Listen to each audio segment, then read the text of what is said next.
Hey guys, I saw that Helldivers dropped a new update recently, added a new faction. That looks pretty cool. I was thinking, maybe we jump in like Tuesday night after work, kind of play through it.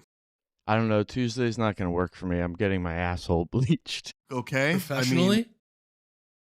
Or DIY? Yeah. No, professionally. It's a whole thing. It's a spa night for myself, treating myself in the new year. You have to book those appointments, months in advance, so can't move. that's fine. Maybe Wednesday then? Wednesday work for anyone? Sorry, Wednesday doesn't work for me. My girlfriend's boyfriend, has a doctor's appointment that I need to drive him to. Okay. Thursday. Am I hearing any Thursdays out there? I'm getting a Prince Albert. Fucking shit, man. I mean, Damn, I could only Thursday do works Tuesday, for me. Wednesday, Thursday. I'm gonna say Thursday. Thursday's open. Thursday's looking open. And I'll be fresh and ready to go after my spa day. Asshole clean and bleached. Maybe, I could work with my piercing specialist and maybe move that up an hour. I'll be a little tender. Now, if this conversation sounds familiar to you, then you might know what it's like. DM me, please.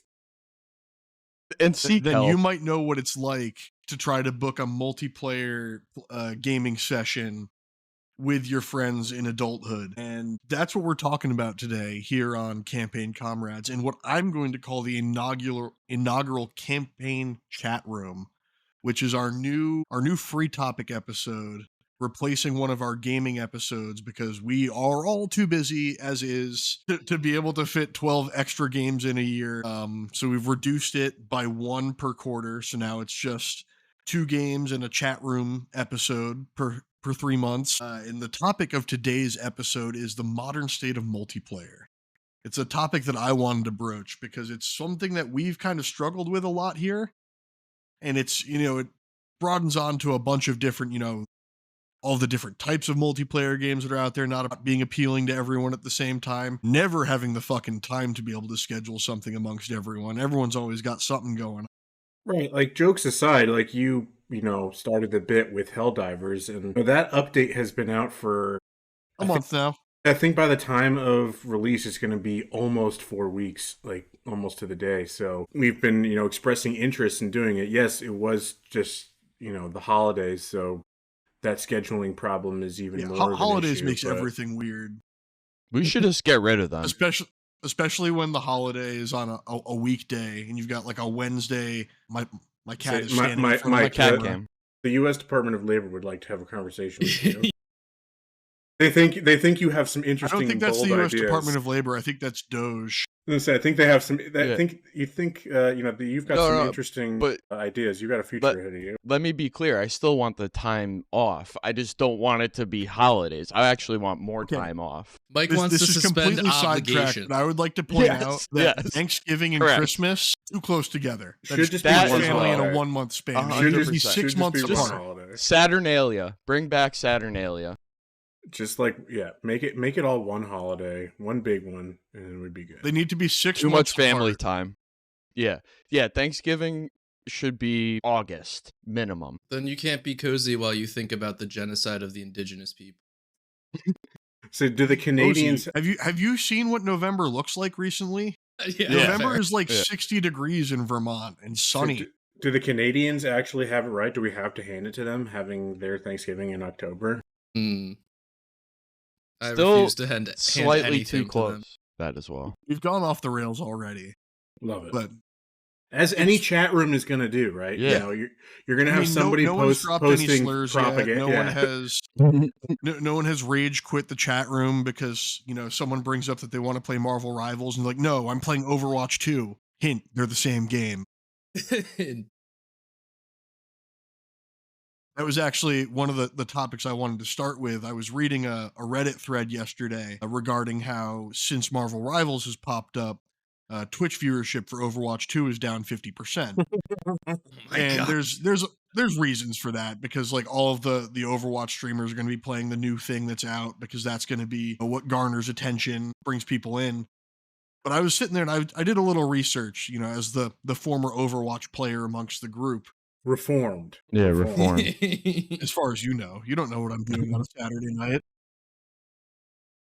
He's taken his Steam profile private, or what is it? It's BattleNet. BattleNet. Yeah. So none of us have BattleNet. So he could be, for all we know. But I did a little research and I was looking at Marvel Rivals and I was sitting there, I was like, man, this is legitimately just Overwatch again. It's just another hero shooter. My personal takeaway of why it's gained so much popularity is simply the Marvel IP on top of everything else. It doesn't do anything unique or different than any hero shooter has ever done. I would You look like you want to say something, Andrew. I would just add that I do think the art design is kind of cool. Everybody has got huge asses. Like, everybody is so caked up in it. Did Overwatch not pioneer the animated porn when it came out? That's what I say. Overwatch is done as soon as it was like 3 days after launch. Somebody posted the actual models, like the online models, like, fan animators have fun finding out that the models like Squirrel Girl were unusually detailed in places that shouldn't be necessary for the game, as if they know what's gonna be the true barometer of success for this game is how much porn do they make of it. I mean, I was down in the trenches when Tracer's ass got nerfed in Overwatch and people were losing their mind over this British lesbian's butt being slightly less bodacious. Yeah, well, people talk about the 18 inches of venom, right? But like, I'm looking at other places, 18 inches of venom. That makes for a great porno title, to be honest. Real folks know. If you know, you know. But maybe there is a porn title like that. Oh, there probably is. Our Malaysian fans, may know. When Spider-Man 2 came out, they had the collector's edition with the statue of Venom, and it was like their marketing was 18 inches of Venom. I applaud that marketing department. They know what they're doing. Yeah, absolutely. Your point about like the gameplay, having never played obviously either one of them, I don't know anything firsthand about them. What I have seen from secondhand stuff is that, like, Marvel Rivals, if anything, is like being embraced on the gameplay front because it's kind of simple and easy to pick up, and everybody's overpowered and balance is not really a factor, and people are don't worry, having fun. It's still in its month of launch honeymoon phase. Wait until like month 2, month 3, when people have been playing it competitively for a little while and are like, oh my god, the balance is so dog shit in this game. I can't even imagine anyone playing this game for real. It's such a casual bullshit game. Yeah, but like, I feel like the casual nature of it is gonna improve its longevity in some way, that not being a competitive player is going to increase its kind of memeability, and that's why I think you see it being this kind of having this groundswell of popularity.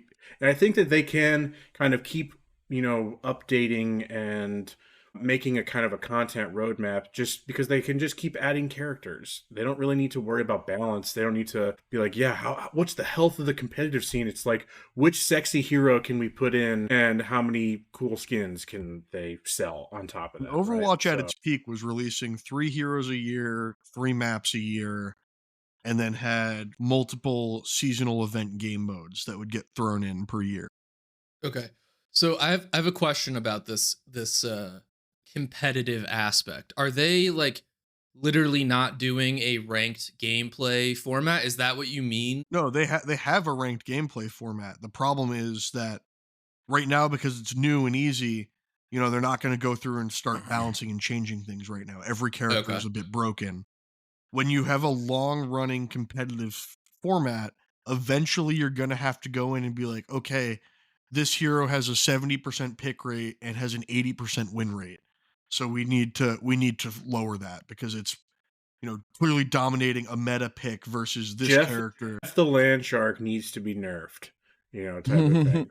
But I don't know, like, I think that from a complete kind of outsider's perspective, that they would at least be smart to kind of shift their focus away from that. And it's like, so long as there isn't an esports scene tied to it, I think that they have less incentive to do that. I mean, I think every one of these games eventually tries to esports themselves. But I think esports has kind of had its kind of peak and is really on the decline, and you're basically you see Counter-Strike and League of Legends, and that's about The it. problem with that is that there's a lot of college programs that invested a lot of money into creating I was just gonna esports say that. Yeah, teams but and I'm saying, programs. so League of Legends, like they've got like the two League of Legends and Counter Strike are still.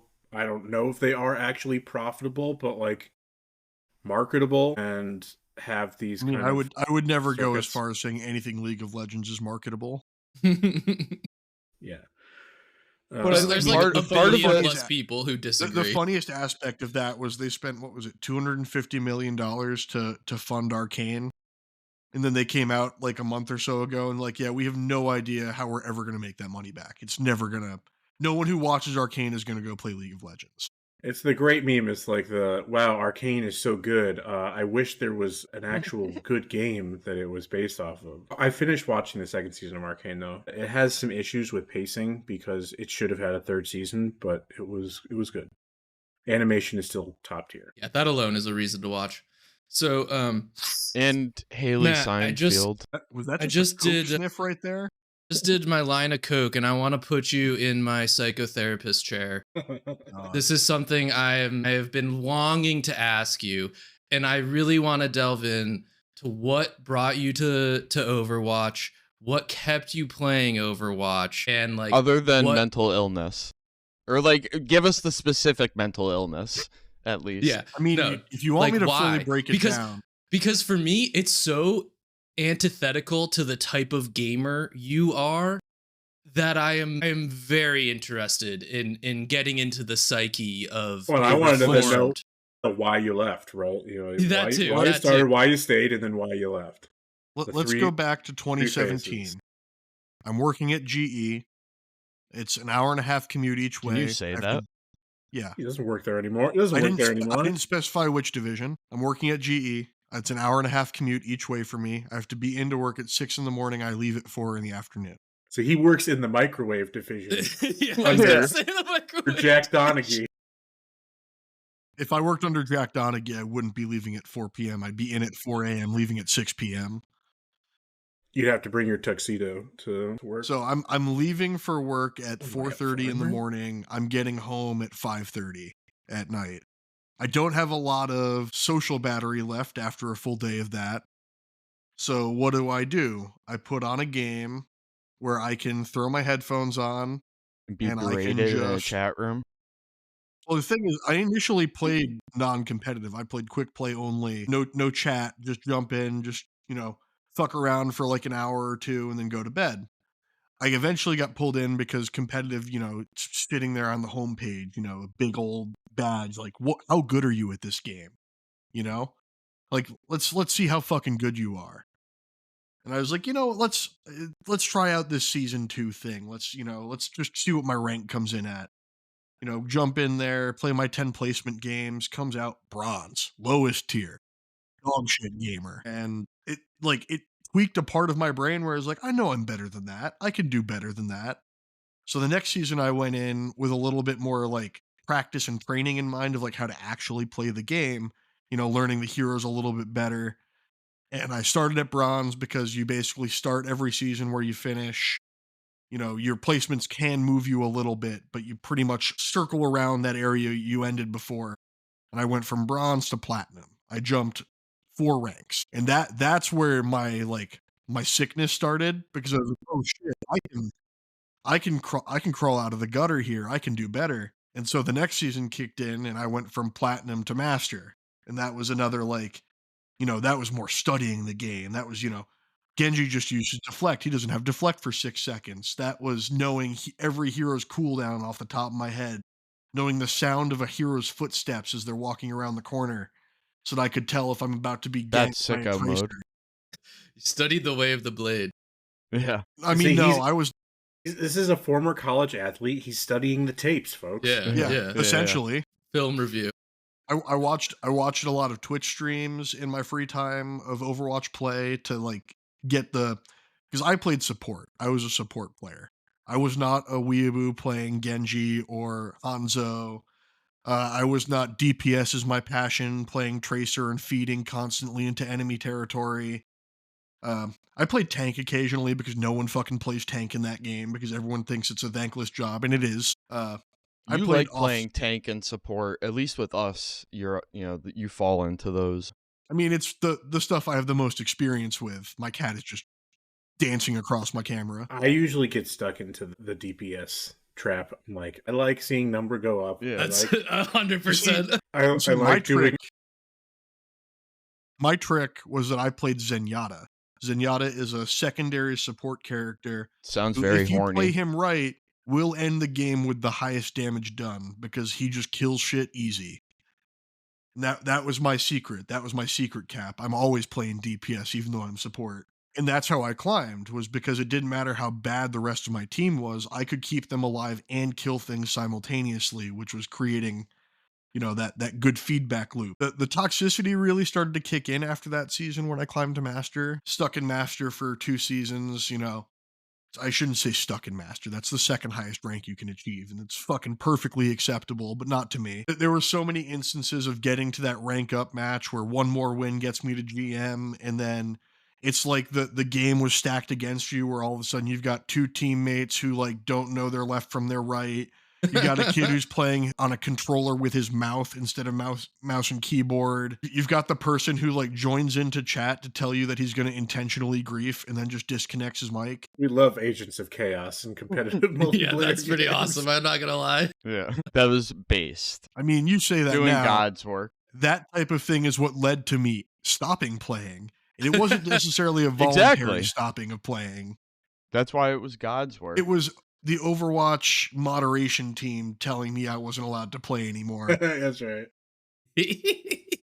How long of a ban did you catch, and how many bans did you get before I only you... caught one. It was a 6-month ban, and I never went back. I thought you got permabanned. No, they don't hand out permabans for telling people to play in traffic. That's a good one. My great aunt's favorite was her tip was that's to not stand what I up said. in a That canoe. was the general nice thing of me saying it on the podcast. It was a lot more detailed. Yeah. And No, I know. Involve chemical processes. I did end up making my way all the way up to GM. I hit a top 500, rank 472 was my highest point for North America. Over what time period was this? How long from start to 2017 that? to 2019. Okay. I played How long are the Overwatch seasons? for 3,800 hours. Each season generally was about 3 months. Did you play Like a mouse and quarter. keyboard? Yes. I mean, with those games to play competitively, you kind Yeah. of have to. I mean, if you're a Mercy One trick, you don't even need to have anything hooked up. You could just have like one button that you're pushing, and that's just glide. So that you glide to your teammates. But I played with Zenyatta, Lucio, Ana. I had a secondary account where I played Reinhardt. Hold on. Rewind. Secondary account? Yeah, Please 3. explain. it was. He played. I know the answer for one is that was your different role, right? Was your Yeah. I had an account for my main, which was support only, because essentially once you get to a high enough tier and you got there playing support, switching to a different role is just intentionally throwing, more or less. Because as I'm going to point out, I was a GM as a support player, I was a high diamond low master tank, and I was a platinum DPS. So That's what I wanted to know was where you fell in the other. How sick if I you went were. into a GM game and played DPS, it was literally just, sorry guys, we're going to lose this game. I can't help it. All right. So then my final question to you, I think you've answered most of them, is what kept you coming back was the like ease of jumping in and out with Ease of jumping in and out. with the reward of like improvement, essentially, just seeing Improvement your reward rank was go up. nice. I mean, it had a very addictive gameplay loop. So there was Okay. lots of like, hey man, I really need to get to bed, but we're on a fucking 8-game win streak right now. We got to keep riding this shit. We got to keep going. We're rolling right now. It was like gambling. You're on a gambler's And on the high. other flip side of it is, man, I can't go to sleep on a loss. Yep, I can't end my exactly. night on a loss Gamblers. like that. Which that led to a lot of really toxic loops of like, ooh boy, 7-game losing streak. You know, the gambling kind of psychology is an apt kind of point into all multiplayer gaming, because you get into the monetization of these games, right? And you get that's where loot boxes, Overwatch 1 was a fully, their I shouldn't say biggest fully thing. priced. It was a $40 game to buy. And when you bought Overwatch 1, you gained access to every hero that was released as it released, all the new maps, all the new game modes. And the only monetization on top of that was loot boxes. And there was a change a year into Overwatch's release where the Netherlands was like, hey, we're not going to allow this game to be sold to children anymore because loot boxes are gambling. So Blizzard changed the way their loot boxes worked, where instead of just being a random draw of cosmetics, because there was no gameplay association with anything in the loot boxes, it was all That was my skins, question. emotes, stickers. I shouldn't say stickers, sprays. Things with no consequence on the game itself. But they adjusted the algorithm so that when you opened a loot box, you only got things you didn't have instead of getting duplicates, which would then be converted into in-game currency. So if a new event dropped, you would always get the new event's skins and stickers and everything. And then once you got to a point like me with a sickness where you had everything, you ended up with like, I think I had like 80,000 to 100,000 in-game currency just like sitting at any point because I had every skin, I had all the emotes, and I got all those through just gameplay because I never spent a single penny on loot boxes. Are there different like guns and things that you Nope. unlock? Nope. The hero always Overwatch has 1 the was same Heroes shit. purely all the have hero their own itself and its kits, like- abilities. Yeah. Yeah, okay. hero shooters all just they have their base kit. It's not something like Well, I also didn't know if it was kind of like Vermintide, where like you unlock levels of the character that unlocks different shit. Nope. They tried to add that with Overwatch 2, but that was one of the parts that they kind of like pulled back on was like the RPG aspect of it. But they had me coming back, and I mean the seasonal events, like none of you will ever understand what Junkenstein's Revenge was like, but man, let me tell you, that first time loading in and playing a tower defense essentially of trying to defend a wall from a bunch of zombie robots and Dr. Junkenstein. is Junker Queen the She's a queen hero. to say is she like is she Dr. Junkenstein's queen? Is that what No. are they? Well, they Dr. related at Junkenstein all? was a skin that they released for Junkrat, who was a Junker, and Junker Queen was the queen of the Junkers. Got it. I mean, Junkrat's main character trait was he was Australian. Like every So he was a hero had criminal. like every hero had like some major aspect to them. It was like Torbjorn was a Swedish dwarf man. We love Winton in this household. We love Big Gorilla Man. Yes. Winton. Winston was a smart gorilla man. Lucio was a Brazilian DJ who fought with sound and had rollerblades. Does she live in Bushwick now? But they had me going back for all the events. I mean, there were so many fun, like, especially before they became repetitive. The first 2 years of events were such an incredible, like, oh boy, we're doing Chinese New Year Capture the Flag, and we're doing, like, Valentine's Day. What was the Valentine's Day one? I think that might have just been skins and something about chocolates. Love skins on Valentine's Day. Okay, so I've come up with some more questions for you, Matt. One. And then hold on, Andrew. Once you're done with your questions, I have some questions for you. Okay. Matt, so did you have like a community of other people you regularly played with? Yes. Okay. I don't communicate with them anymore because I did a clean break. You just broke it all off. Very Matt of you. Amazing. You don't need that toxicity in your life anymore. No. I mean, none of them were toxic in their own self. It was more of I didn't need people who were going to ask me to keep going back to play Overwatch. Right. No, that's what I Or mean. playing Overwatch 2. They'll try to guilt you. Drag you into back being in. Like, yeah. Like, hey, jump in on Tuesday, but really you got your anal bleaching, so you can't. Okay, so that was one. My other question, did you play other games during this time frame? I mean, yes, I played Breath of the Wild. Another game. It was he essentially dumped an just absurd those amount 2 of hours games. in. That makes sense. That It was tracks. basically Breath of the Wild when I was burnt out on multiplayer interactions because I was going to tell someone to play in traffic and I needed to stop. And Overwatch when I was feeling like I needed to get some, get serious about something, lock in. All right. Got you. My fun fact is that I have played with some of the big streamers. So I played with XQC. Oh, did you really? Back when he I was knew Tim that. the Tatman's fucking tag-along while he was playing out of a shed. As a little goblin man. Wasn't he a Winton player? Yes, he was a Winston one-trick, essentially. Winton. Okay. I will never now call him. Was he good? I mean, yeah, he went pro. He played in the Overwatch League as a Winston player. Oh, I didn't realize he like actually was Yeah, that he got kicked good. out of the Overwatch League for being degenerate, but no, he It's a was very classic French talented. Canadian behavior. Yeah, yeah. Yeah.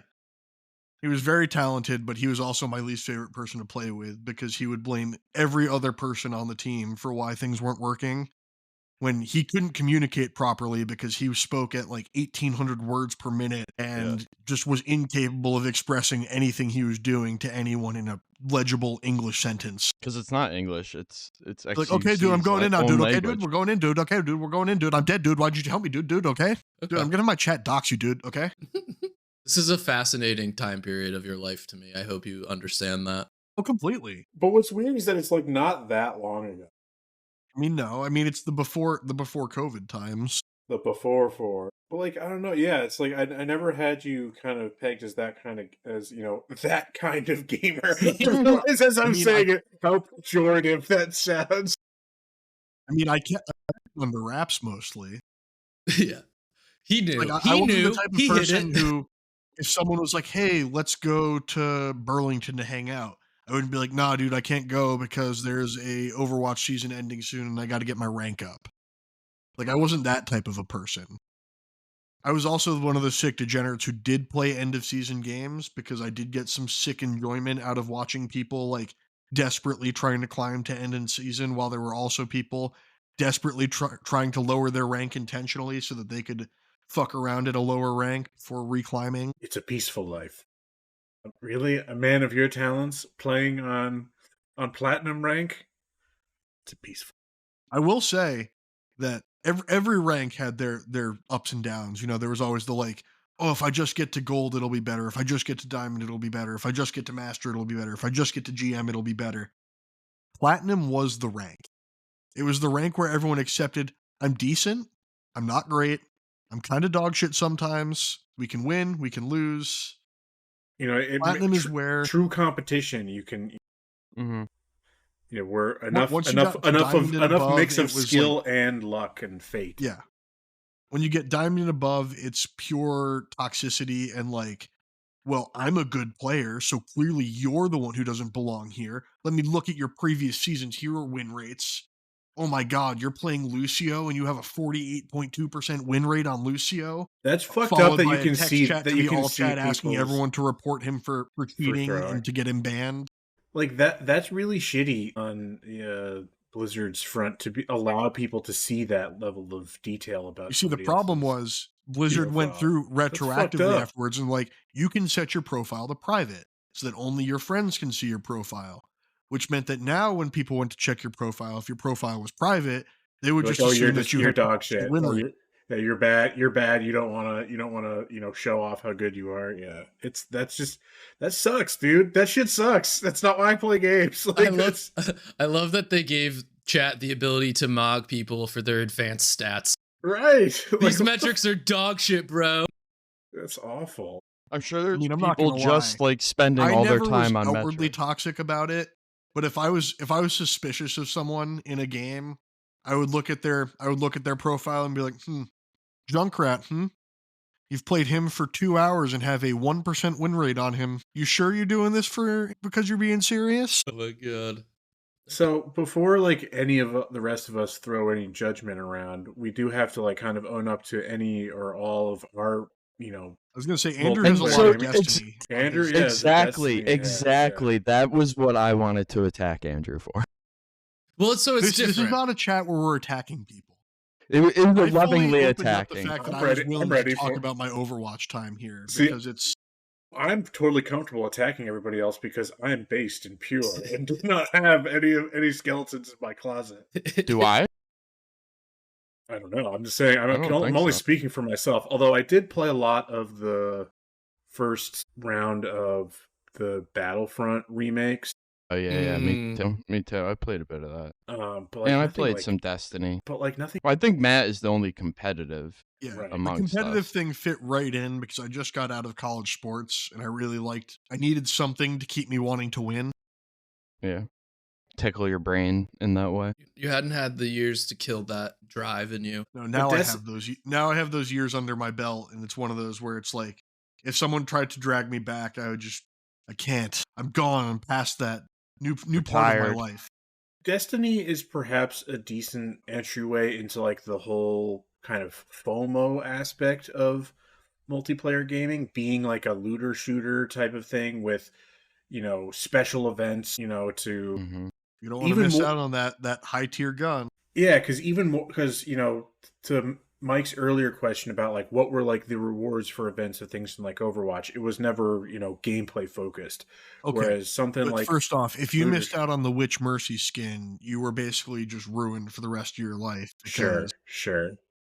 What are you I'm going to not saying that masturbate that to? skin changed people's opinions on stuff, but I am saying that that skin did have the first notable jiggle physics.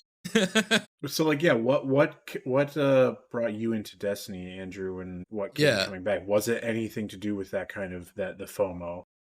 No, honestly, the FOMO is what made me leave Destiny.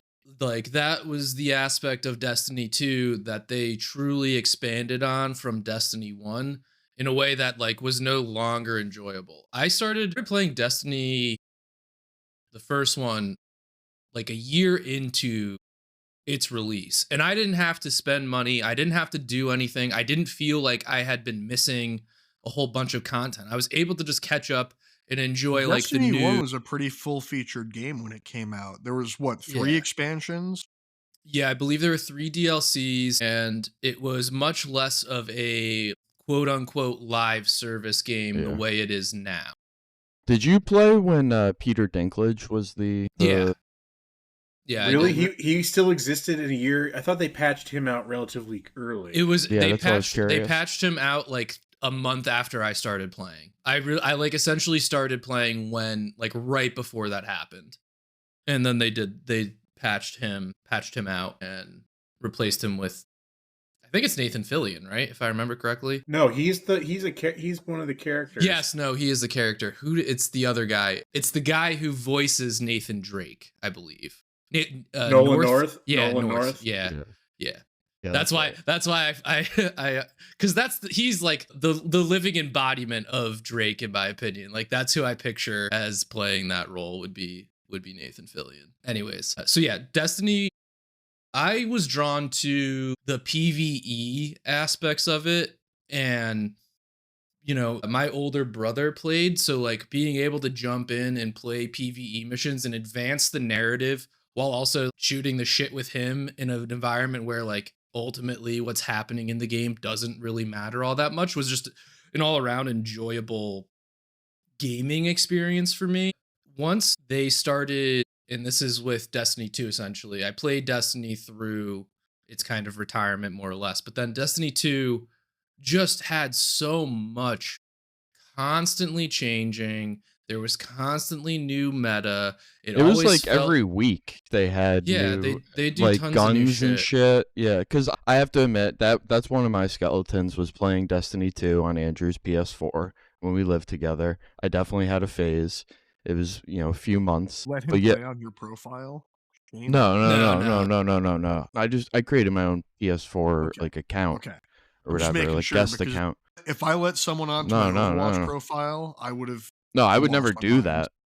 No, I had my own account. That's where I played Red Dead, Spider-Man the first time, like a bunch of shit. But yeah, it was like I think every week they had that dude in the cave with like the new guns and shit that you could get that were like the legendary things, and you had to like find where he Xur. was. Xur, yeah. And like I Xur. was hooked on that for a bit. Like I was logging in like when it was dropping to find it and like grab the gun and then, dip out of the game.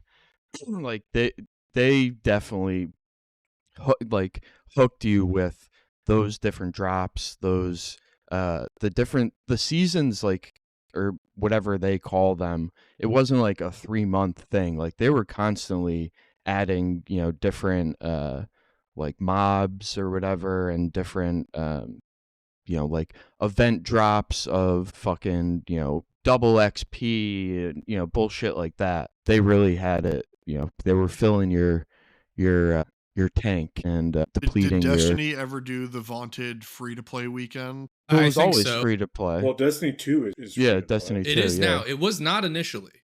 Yeah. It was a Destiny full 2 price. was a full price game initially. Really? I remember Yeah. downloading it for you when it dropped. Yeah. Like you were out of the country, I think, and Yeah. I remember this because you thought it was gonna like have to download overnight. You were like getting in the next day or something, and it literally downloaded in seconds.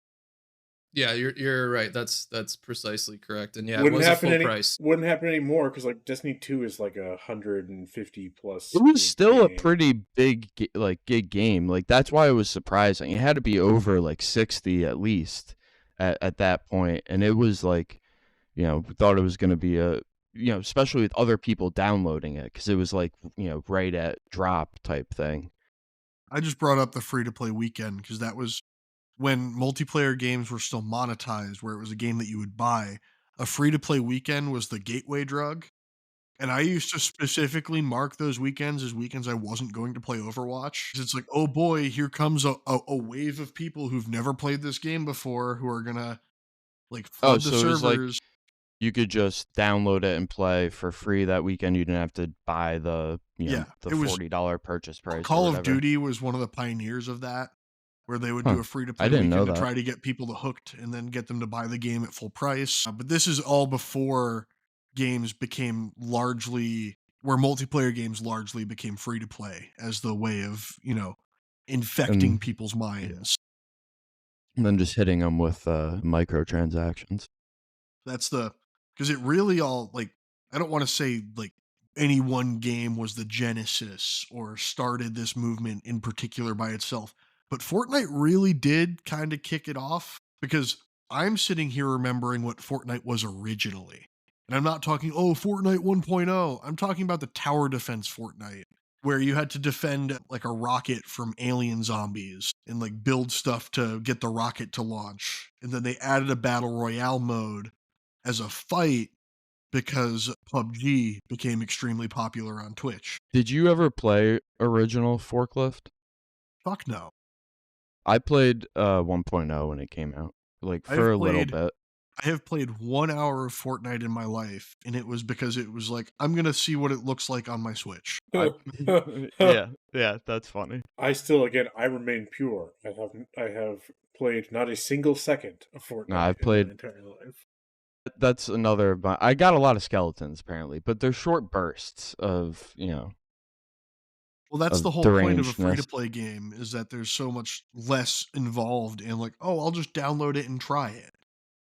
And then it's like, well, I'm not going to delete it because what if I want to play it again at some point? And then next thing you know, it's eating up 2/3 of your data of your hard drive because it's had so many expansions and updates. And but like PUBG really did kick things into a new gear when it came to the multiplayer landscape. The start and the popularity of the battle royale genre.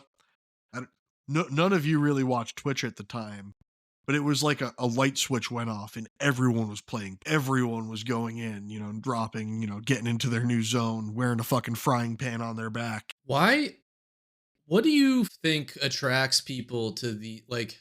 It's interesting you think of PUBG as kind of the start of this because I honestly kind of I attribute this to the late 2000s Call of Duty just online. Like I And I understand Halo. how And yeah, and Halo, Halo, yeah, yeah, Halo. Halo, fair Halo, enough, Halo. Halo, Well, it's like really. Those Halo, Call of pioneered Duty. multiplayer gaming, but what I'm talking about Yeah, is the thing that turned multiplayer gaming from just an add-on to a game that already existed to being the whole game. yeah. I Well, think I mean, that's Because right. like Halo Halo had its was single player games. was Old the Call of start Duty of had its that. single player modes. But like Halo was the start of that wasn't the original trajectory of it, but it was that blew up to the point where now not even now like into its series that kind of balance shifted and multiplayer was the draw and the single player campaign was the add-on.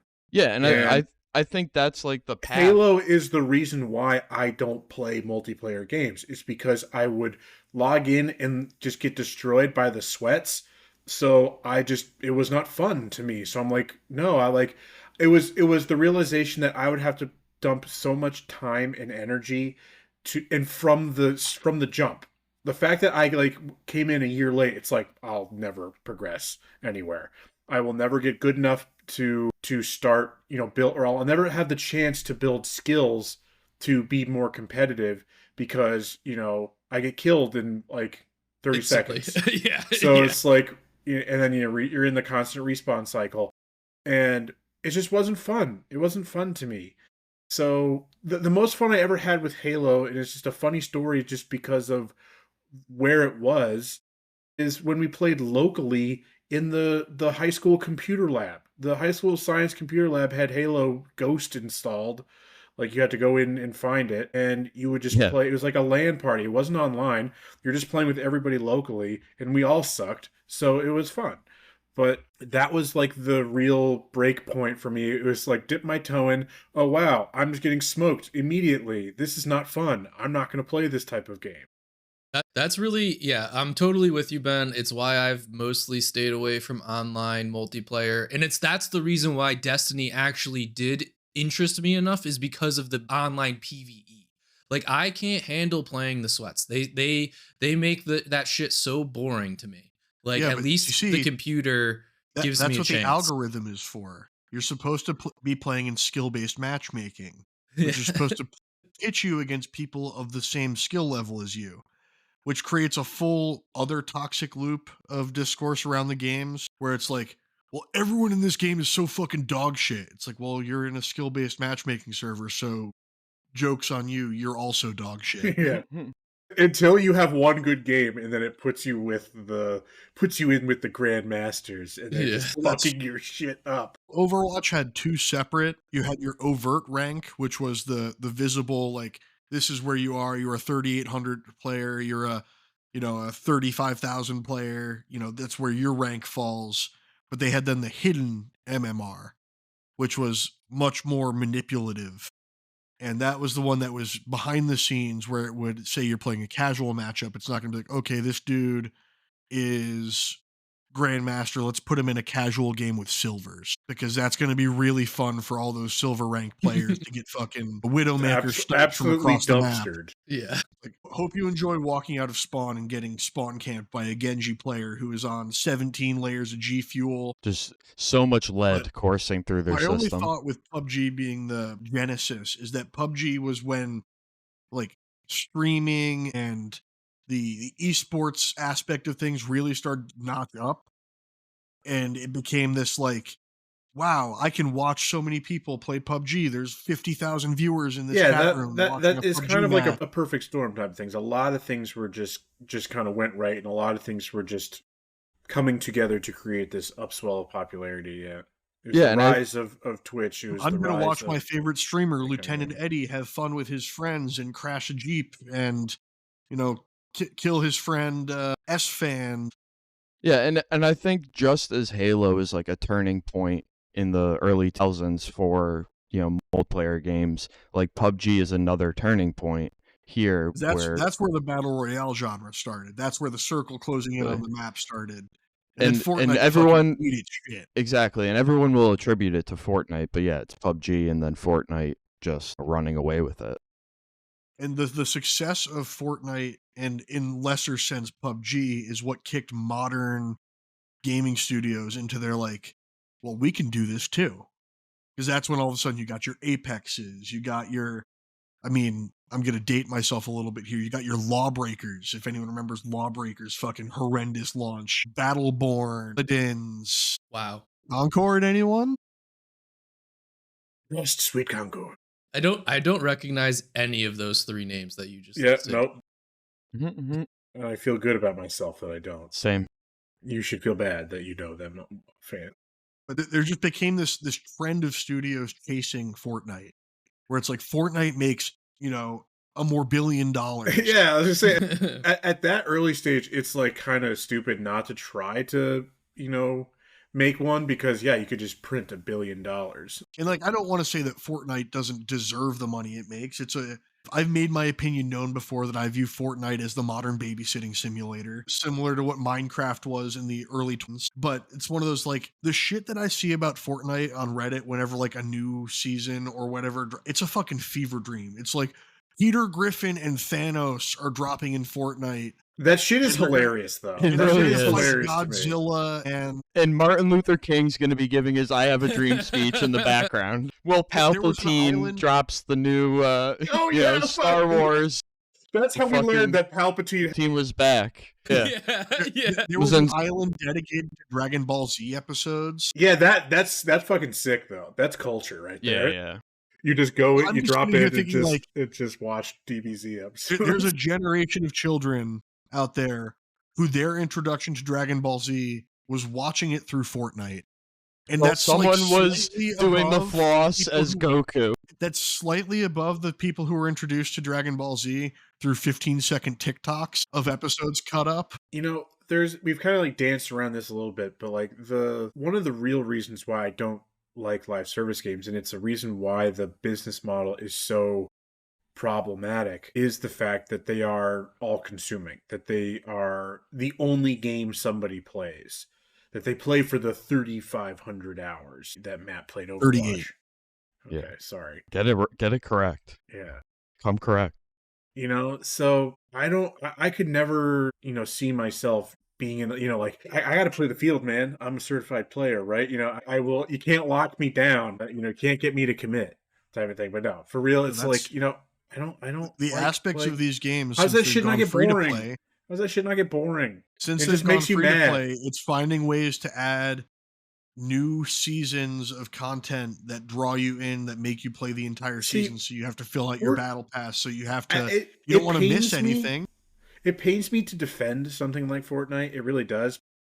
Fortnite as a property is different because, one, it has space for independent user creations. So like, the island structures of people are building their own games in Fortnite, right? So it does break down that whole thing. Is you're not just like, shooting gun at, doing the same thing. People recreated the Squid Games in Fortnite, right? So people are doing creative things. It's like Roblox. Overwatch had custom games. Roblox, but like without as much child trafficking.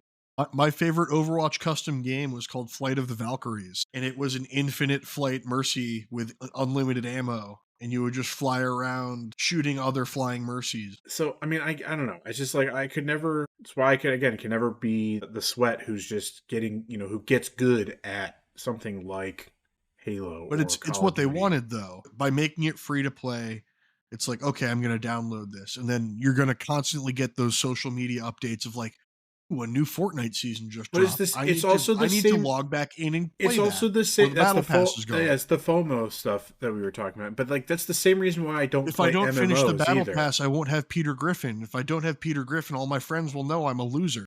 But he's gone now, right? I'm pretty sure they removed Peter Griffin. Yeah, skinny Peter Griffin.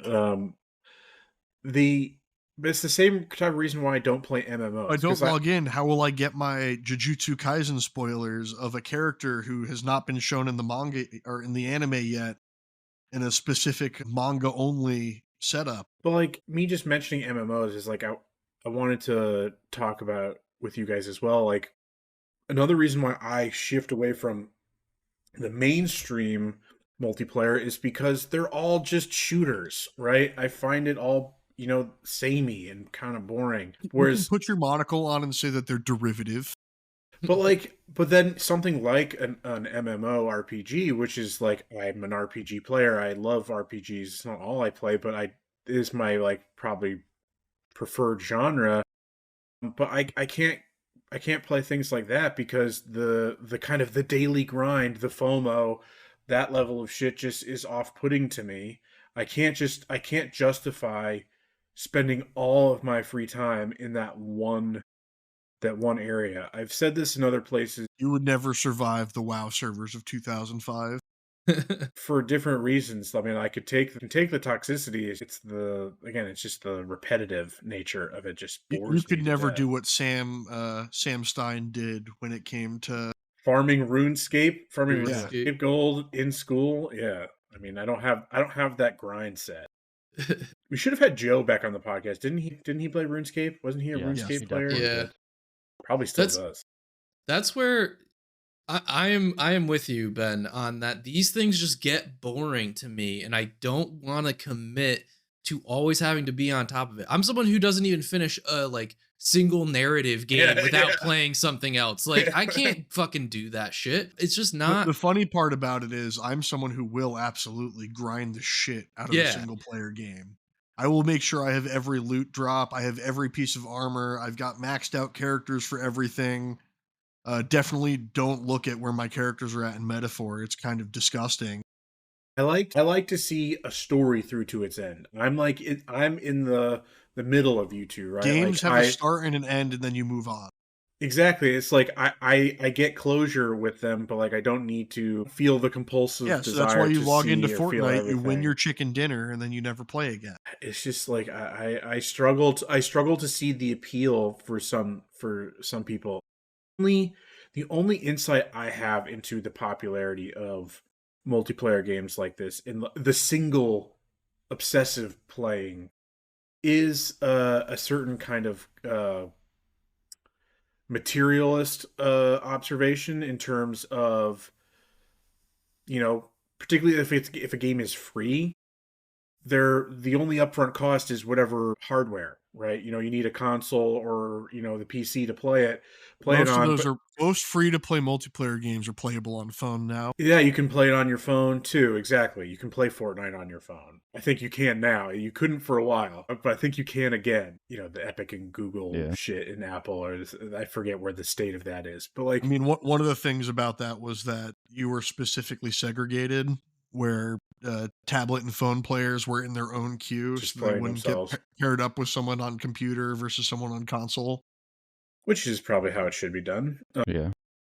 But like, so I can see it from that way. And it's like it's my belief that yeah, like video games and culture in general shouldn't be held to only those who can afford it, right? And those who can manage it. So I get why, like people are like, yeah, No, like I I think games the should only only game be I can playable on I the can top tier of play. GPUs, and anyone who can't afford it should be forced to watch via Twitch only. That's what you get for your casual. So I get it. I get in that regard. But then like you hear so many like kind of yeah, they're like meme stories, but it's like I go to work, my boss belittles me, I feel like less of a human being.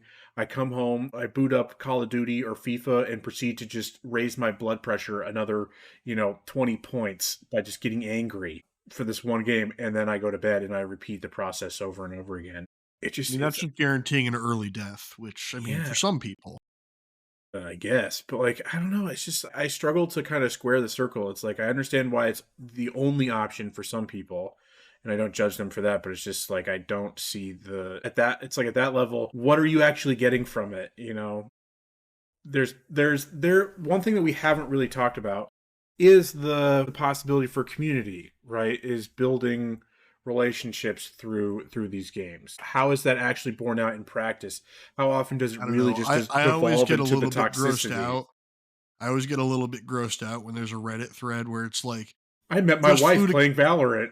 well, no, it'll be like, just flew to I California mean, to good see for my them. bro that I've been playing multiplayer games that I've never seen in person for 12 years. It's like, there's a slight chance that you're going to see a child predator. I mean, there's always that chance with anything on the internet these days. I think talking about the community of it, Andrew kind of mentioned playing Destiny with his brother, who's in the military, not able to see him often. I have a friend that he plays Call of Duty with his brother who's in the Air Force.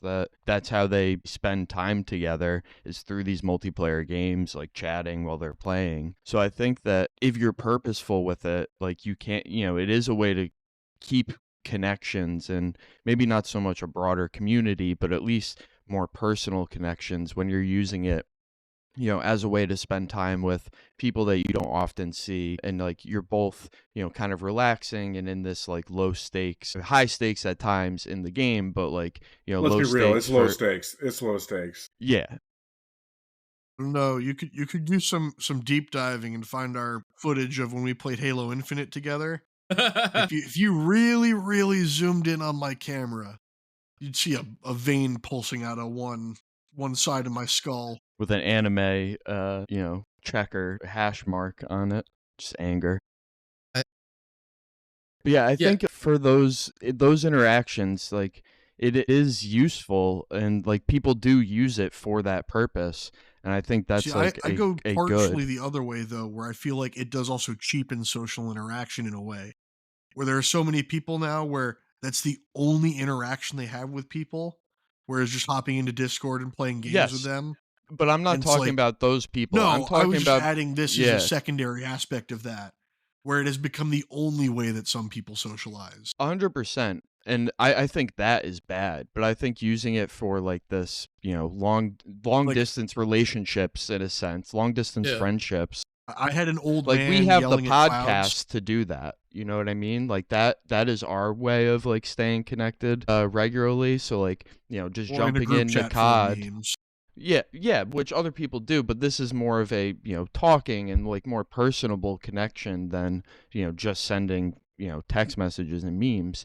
But jumping into COD with your friend that, is across the country, that you both enjoy that game and are going to be playing it, likely otherwise, so you could play it together and, connect while you're doing it. And again, not only low stakes in that it's a fucking video game and it's COD or Halo or whatever, but low stakes in like the Yeah, well, COD effort is in real. order You to. just don't realize that yet, that you're controlling a drone.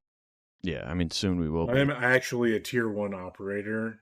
Actually, these skills that I have built over I time. had my old man moment, I think it was 2 years ago, where I was mowing my lawn and there were kids sitting in the park across the street from me. And the entire time they were just talking about Fortnite. And they were talking about their Fortnite game the night before. And I was just sitting there as like, Correct on man, I Fortnite, my understand, guy. but at the same time, I really don't. I've told my sister that, I mean, her kids are way too young, but like the oldest is like Now, he could play getting, Roblox. so he's getting to a point, right, where he will be able to actually, physically be able to play games. Like we played the Kirby game together and I actually gave him the controller and he was doing pretty well. But like Quick reflexes. I've told her it's like that there are certain games that he's not allowed to play because she obviously knows nothing about gaming. And so yeah, there are three. It's like he's not allowed anywhere near Roblox, unless you want to get him trafficked.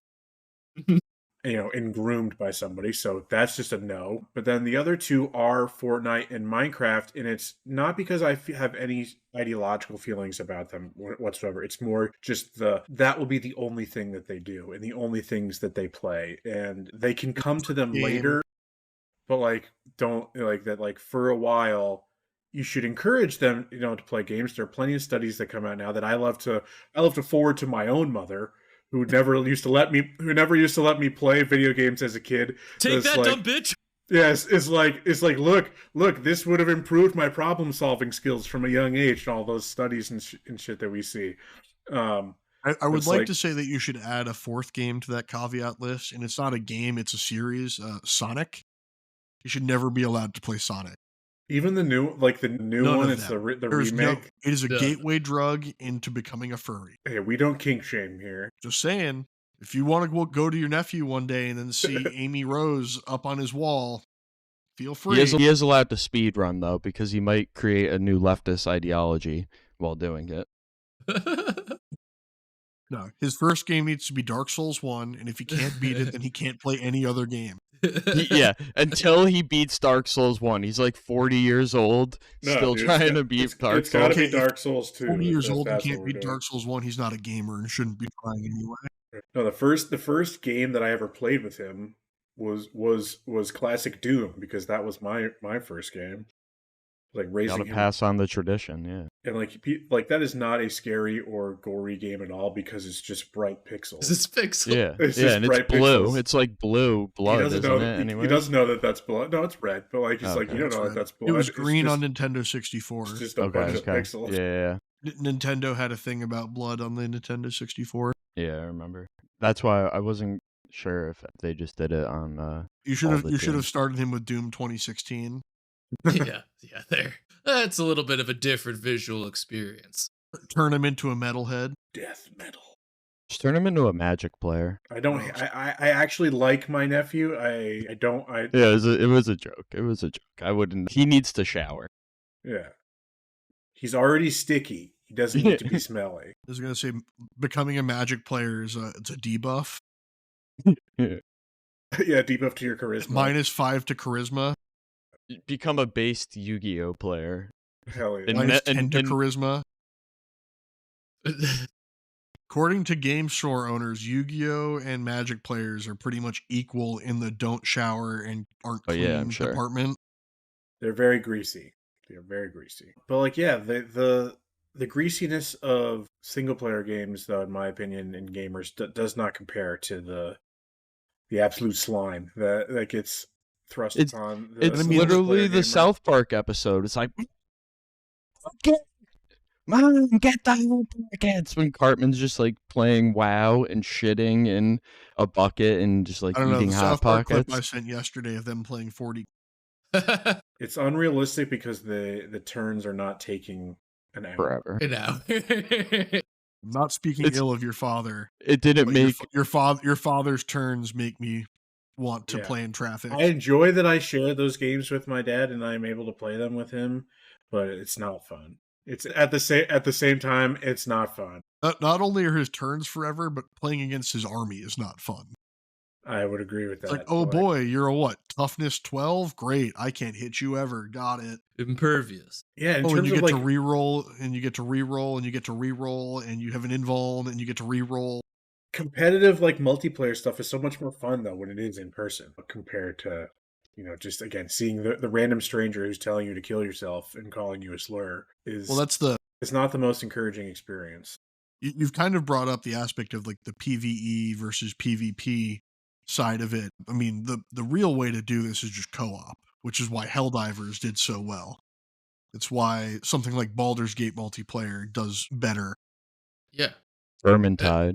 No, and I mean that's why I played Destiny. It's like I don't play multiplayer games unless they're essentially in some way recreating the couch co-op experience for me. Down to the fact that like I don't want to play them unless I have someone else that I'm actively also playing with. Like I don't even enjoy them on my own that way.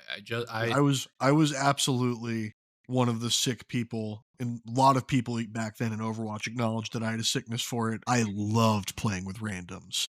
I loved rolling the dice on 5 random teammates every time I Literal won. gambling. And it wasn't like I occasionally played full 6 stacks or like played with 3 people and would try to like even the odds a little bit, be like, okay, we have 1 DPS, 1 tank, 1 support. So as long as we get 3 teammates who are like not all like going to immediately lock in 3 additional DPS characters, I think we'll be okay.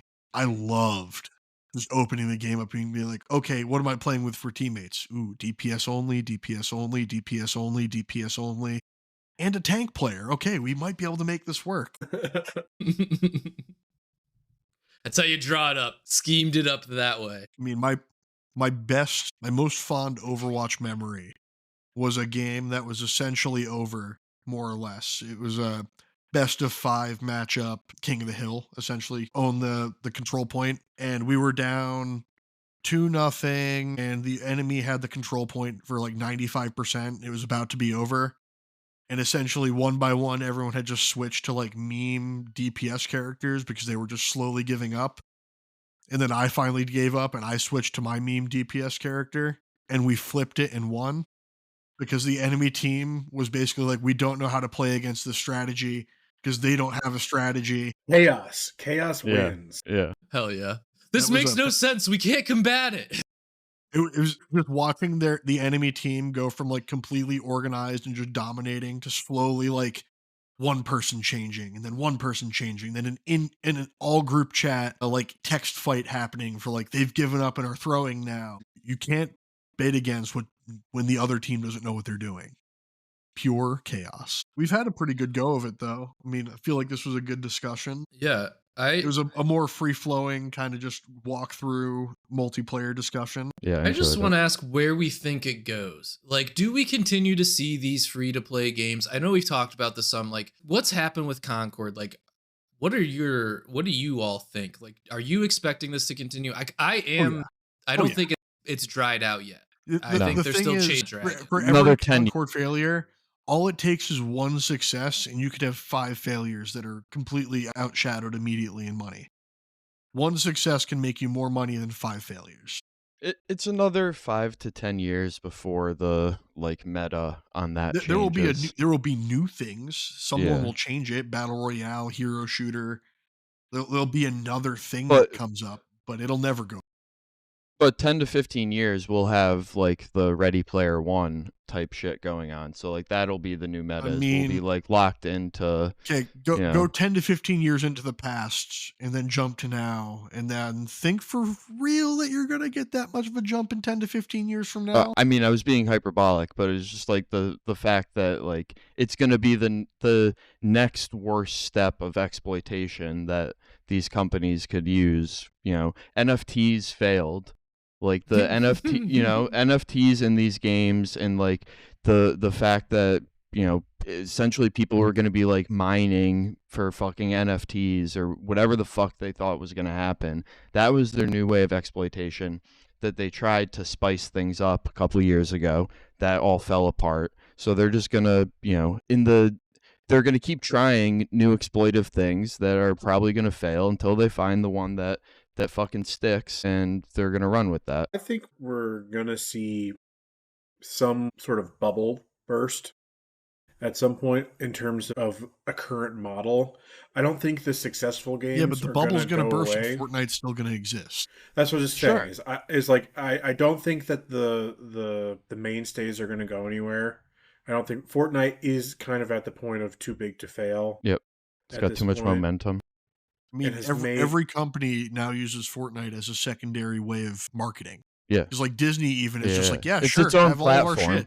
It's its own platform. Disney has like a partnership with them. Like they're like creating like an exclusive kind of thing with them. I don't really know the details. I don't think that exists yet. But I think some type of bubble will burst. I think the next major like failure on the scale of Concord for Sony will tweak their kind of analysis of it at some point.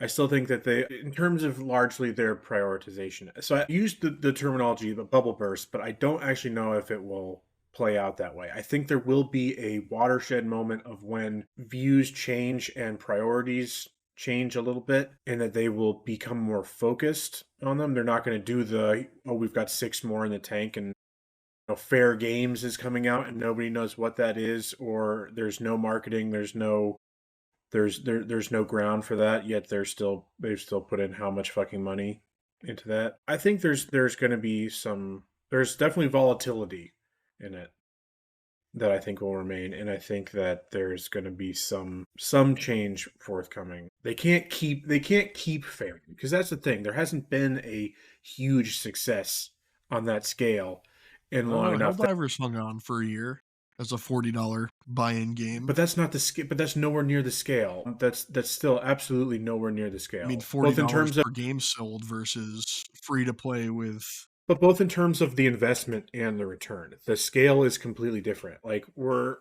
not going to see, and we haven't seen something like a Fortnite come onto the scene. So I don't know how much longer executives will be able to make that calculus that you rightfully bring up, and where they are still going with one success on that scale completely wipes out our balance sheet for the 5 failures. We're getting farther and farther away from that like you're going to get to the point of 10 failures, 15 failures, and that's such a huge amount of money that investors are going to be like, nope, we gotta pull. Yeah, that's where I think you're going to see more selective attempts at doing this and having a hit, which I don't think is necessarily a bad thing. I'm okay. They're going to try and make their money no matter what. So if it means we get one of these a year as opposed to 10, okay, I'll take that trade. I agree. Yeah, multiplayer largely not for me.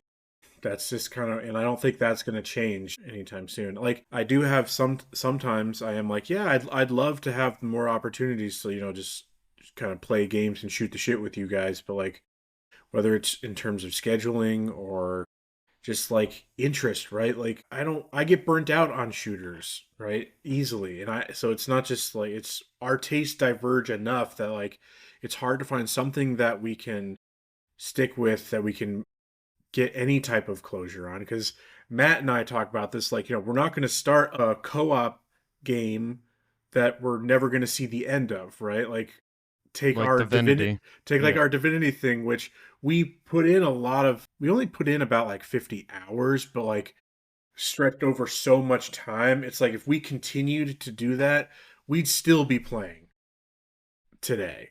and just never seeing the end of it. And that's just not how I like to play my games. I like to embrace it, engage, immerse myself in it, get that bit of closure, and move on.